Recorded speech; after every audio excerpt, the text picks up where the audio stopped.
Good morning, and welcome to St. Paul United Church of Christ, Keokuk.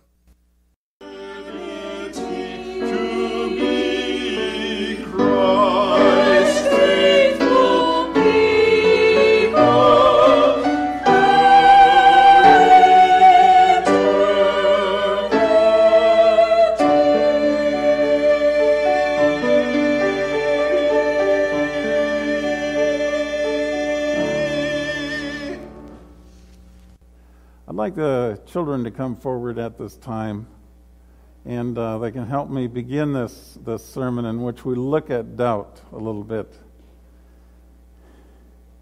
And we have somebody here who's very confident because he has a cape and lighted shoes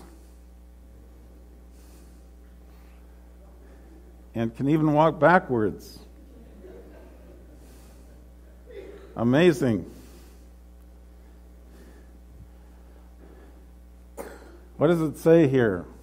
You're part of the Wonder Crew? Very good. You're part of the Wonder Crew. That's great. Well, you might say that in bright colors, everybody's dressed up so brightly today. You might say that Jesus, as the triumphant Lamb, is part of our Wonder Crew, kind of like our superhero. And we see that there where Jesus has the cross and Jesus has the flag, the Christian flag, because Jesus is very triumphant. Jesus is living. Jesus is part of us as a living person now, and we're part of Jesus because we're part of the body of Christ. So let's accent that. Let's hit that drum once or twice. Very good. That's enough accenting. That's good. That's very good. Come on over, superhero. Okay, let's have a seat.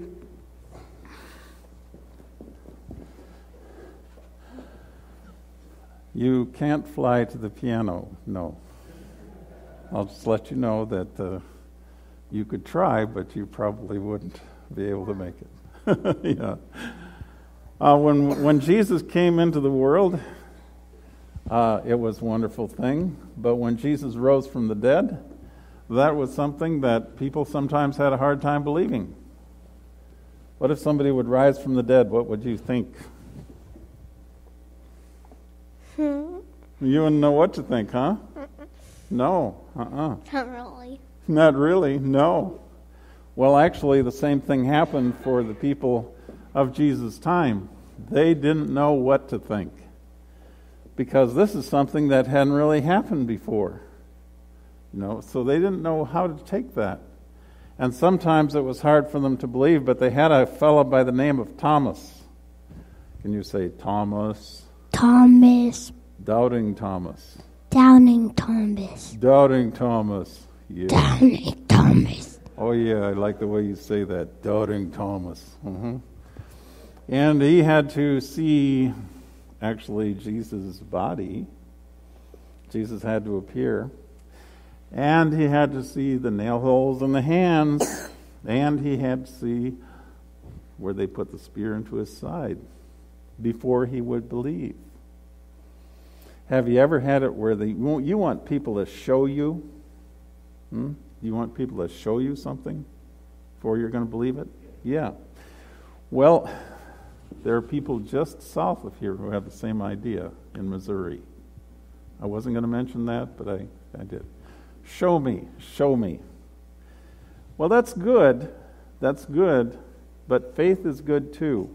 We have to have a mixture of faith and doubt so that we have some people who show us things when we have questions, okay? And then faith where we believe anyway with God. Yes, very good, superhero. I think there's a thoughtful look. I think he got it. Yeah. Let's pray for a little bit, okay? Lord, help me to believe and to ask questions and have deep faith. And have deep faith. Amen. Amen. Okay, thank you.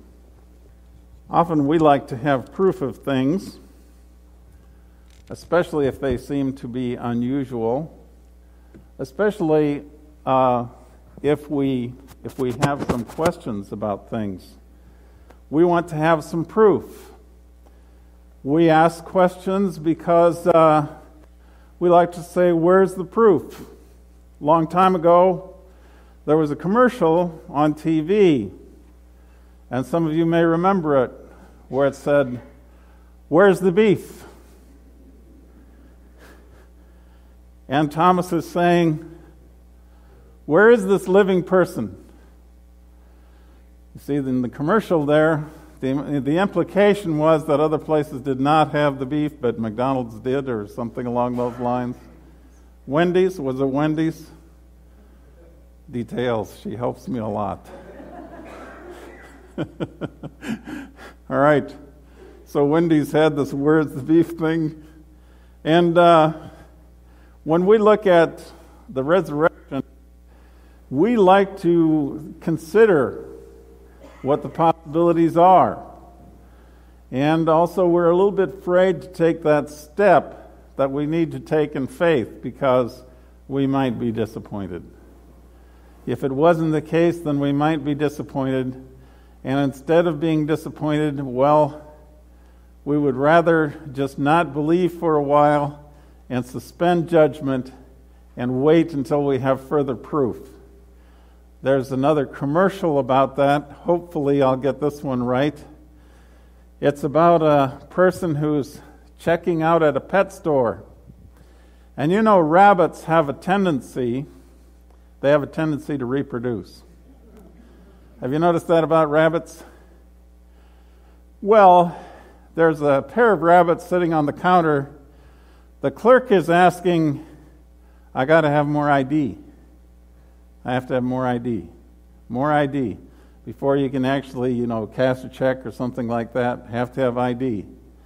Well, he's been asking this for a long time, and all kinds of ID that he's been asking for, and the rabbits are multiplying. The rabbits are multiplying. Life is going on. So if we ask the questions too much, if we ask too many questions for too long a time, those rabbits are going to multiply, the world is going to go on, and we never will make any kind of commitment if we just keep asking questions. Jesus asked for a commitment at some point, but Jesus is willing to show us. Jesus is willing to show us because it is healthy for us to have some skepticism, some holding back of our judgment for a while. Otherwise, we'll just believe anything. Jesus doesn't want that either, because the people would follow after false prophets. Anybody who came up with any kind of story, Jesus doesn't want that either. So the questions that we ask are important. The questions that we ask are important because we want to find out whether or not this is really true, and we have another thing that happens. Another thing that happens is that maybe 20% of the stuff that we hear the first time we really understand from another person. And we need to go back and forth in order to get a clear understanding. And as we do that back and forth, then we get an idea of what's going on. And when you have something completely new, like the resurrection, it takes a little while. It takes a little back and forth going together to find out what really happened, and proof is. For example, many of you are married or have been in long-term relationships. Do you have to do some back and forth for you to understand what the other person is saying? Does the other person sometimes not listen to what you're saying? Mirror clear. Or take that mirror clear out. And conveniently, you didn't hear what was said, right? That's a possibility too. Yeah, I had an uncle like that at one time. And I must admit that sometimes, conveniently, I don't hear things that I should be hearing. Yeah, it takes a while for communication to get through, for things to sink in. And next week I'm going to be talking about Jesus on the road to Emmaus, and he's talking to them and walking with them, and they don't even understand that it's him. And he's explaining to them about the prophets and the law and how he's mentioning all of that, and finally they realize it. So healthy doubt, asking for proof, is important. There's a balance between your questions and your faith. Sometimes people say, well, you just have to have faith. Also, it's important to ask some questions. It's important to ask some questions. God would expect that, because you have to sort of prove the kind of testimony that you're getting, the kind of evidence that you're getting, or it is possible that you'll follow anyone and anything everywhere, and the end result will not be good. One of the great things that science has given us is the idea that you have to have reproducible results. If you can't reproduce them, if other people can't see it, if other people can't understand it, well, then maybe you haven't done what you said you were going to do. I remember some years ago, a couple of scientists, fairly well known, said they had created cold fusion with just kitchen chemicals. Unlimited energy. You didn't have to heat things up. It would just fuse and energy would be released and things would be wonderful. Except for one thing. It didn't work. They announced it before they had it reviewed by other people, and it didn't work. So it's important that we test things. It's very important that we test things, especially when things are absolutely new. So what this teaches us with the appearances of Jesus is that it's important to ask questions. It doesn't mean that you don't believe in Jesus.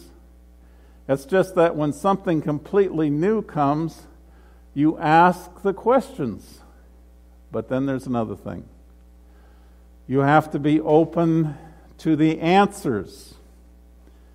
Now, a lot of the religious leaders in Jesus' time were not open to the answers. They thought they already knew the question. They already knew the answers, so they'd ask the questions. But they already knew the answers, you see. So, you have to be open.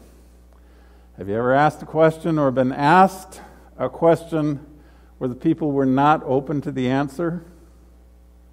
Did they hear the answer? No, they didn't hear anything, because they weren't open. They already had their idea about what the answer should be. And because of that was the only thing that it was filling their head. You see? We have to be open. We have to be open to the possibility that something new, unexpected, and frankly impossible could happen. So we ask, where's the proof? And in that long passage that I read, we had something at the end of the passage. What it said at the end of the passage was that all these stories were given to you that you might believe. So we are grateful for Doubting Thomas. I had them say Doubting Thomas because he gets such a bad reputation for doubting. We're grateful to have Doubting Thomas because we should have a little healthy doubt. It is very important because Jesus, as he appeared, began to answer some questions. The disciples were full of questions, full of doubt, and he began to answer those questions. And we can be open to the way in which Jesus answers questions too. Asking the questions isn't so hard. Being open to the answers, not so easy. We tend to fill things in. We tend to put our own answer in there. I was told a story this morning about one of the kids from the daycare coming by the picture of Jesus standing, knocking at the door. Familiar picture. Your mind fills in the answer to what's happening. Kid says, I know what's going on there. Well, what? Says the mom. Well, this is God's husband who's knocking at the door because he forgot his keys. The mind fills things in. The mind fills things in. And in that story, then, we see that we tend to fill things in all the time. We have to be open. We have to kind of hold back what we had believed, and be open to a new explanation. I can tell that for that particular child, there's a lot of explaining that needs to be done. But if you don't have that, then you fill in. It's very important that these first witnesses got it right, because those are the first witnesses that would bear the story of the resurrected Christ. They needed to get it right. They needed to have the appearances. They needed to have Jesus appear before them and fully clarify what had happened and fully show what had happened, because they were going to be the witnesses. Witnesses make a difference. You have to have witnesses. If something happens, you need to have a couple of people who can tell the story. And they have to tell the story accurately. Otherwise, you're going to get something completely different. Have you ever done that thing where you tell a secret at one end over here, and then you tell it all the way through, and then it comes out a different story at the end? I've never tried that in the church because I don't know what kind of story I'd get on the other end, And this can be hazardous because, for example, in children's sermons, you can run across a similar situation where you don't know what's going to come out at the other end. I was once attending a church where they had a children's sermon, and the pastor said, there are many bad things that you can say, many bad words. And one of the little kids said, I know, because my mama says them. She says this, that, and the other thing. Well, that's an outcome that you don't know what exactly they're going to say. But the congregation actually just kind of, laughed and tried to make her feel comfortable, but still. You have to have the story come out accurately. You have to kind of know what's going to be told, don't you? Because if you don't, then people could say anything. The only reason we have a consistent story is because Jesus gave them a consistent understanding of what was going to happen and what had happened. So they could tell it based on their experiences and their exposure to Jesus directly. What we believe is based on the testimony of witnesses. Now they could have said, well, we're just telling all these stories by faith and have had all kinds of different stories.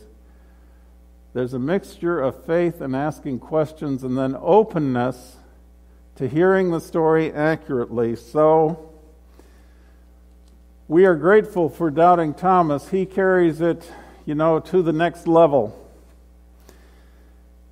We carries it to the next level because he's going to make absolutely sure, and the witnesses are going to tell his story quite often, because we all know about Doubting Thomas. I mean, even in secular life, people talk about Doubting Thomas. He wants to make sure, God wants to make sure that we have the proof, a story of the proof, by someone who should have believed the witnesses, but wouldn't until he had seen it himself. And as we look at this then, as we look at the story of Thomas, it's worthwhile to have a closer look at that as we find it in the Bible.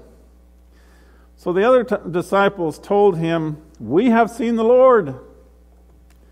But he said to them, "Unless I see the nail marks in his hands and put my finger where the nails were," and not only see them, but put his finger there, "and put my hand in his side where the spear had entered, I will not believe it." Well, he's very direct, isn't he? He's very, very direct. All right. So now a week later, a week passes. The disciples were in the house again. The doors are locked. Suddenly Jesus appears and says, "Peace be with you." Then says to Thomas, "Put your finger here. See my hands. Reach out your hand and put it into my side. Stop doubting and believe." Thomas said to him, "My Lord and my God." The important part here is not so much the doubt. Thomas was asking questions. He was just that kind of guy. He needed to have more proof. You know, like that pet store owner who needed more ID. Took a long time probably for Thomas to accept anything. But the important part is not the doubt.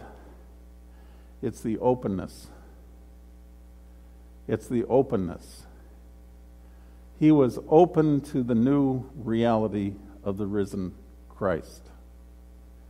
He was open to it and willing to learn from it and willing to be an effective witness because he was able to change his mind. He was able to take in the new reality. That's why he would be an effective witness. Sometimes people forget, in reading his story, they go, "Oh, doubting Thomas, he didn't have to doubt." Well, no, he didn't. But that's just the way he was. And he added an extra level of witness for us and for other doubting Thomases down in history. But especially, he added that extra level beyond that. That's the important part where he said, "My Lord and my God." Because he was that open. He was that open. He didn't just keep asking questions. At some point, he said, "My Lord and my God." So we're open. We get the story right. Jesus did tell him, "Because you have seen me, you have believed. Blessed are those who have not seen and yet have believed." Yes, and we can thank Thomas for showing us that being open is a pretty important part. Being open is a pretty important part to believing.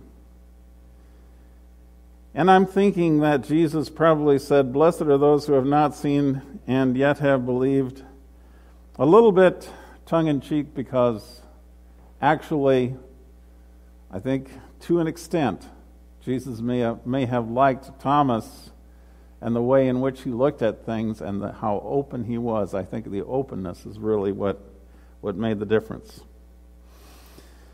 Well, Jesus did other miraculous signs which were not recorded, because this was sufficient for the witness that we had, and to have a consistent witness, a witness that people understood. Sometimes, well, quite often, we really think that people ought to understand what we say the first time we say it, especially if, like, we're teaching in school or something. It's very frustrating when people don't understand the first time we say it. It just seems obvious to us. It isn't so obvious. Jesus had to repeat over and over and over again in order for it to sink in and for it to be consistent. And it's the same experience that we have. Once when I was counseling, I had a new counselor come to me and said, "This person isn't doing what I told them to do." And I said, "Well, What'd you tell him to do? Well, I told him to recover. And I said, well, does he understand what recovery means? Why don't you ask him? And she went back and asked. And he said, well, if you're sick, that means you get better. Okay. Came back and said to me, well, if you're sick, you get better. Well, I said, did you look into what it means to be sick with chemical dependency? Well, no. Well, he's still not going to understand. And did you look into ways in which you could get better, by doing certain things? No. Well, then he's still not going to understand. We assume people know things that we understand, but they don't. And neither do we until we explore things further.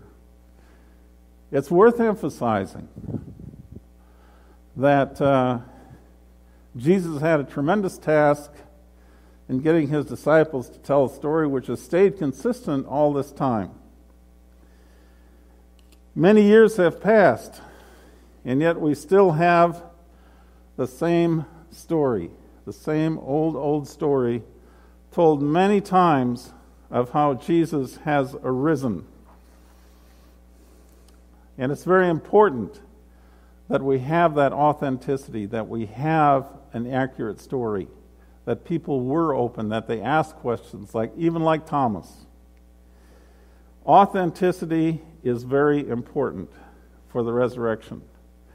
Jesus needed to be the person that they knew Jesus to be.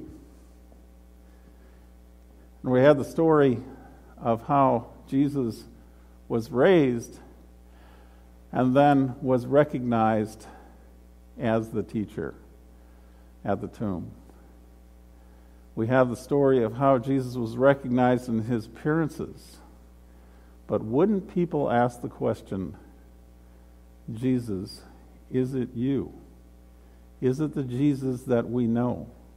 Is it the Jesus that walked with us? Is this the Jesus that loved us? Are you the same Jesus that you were before?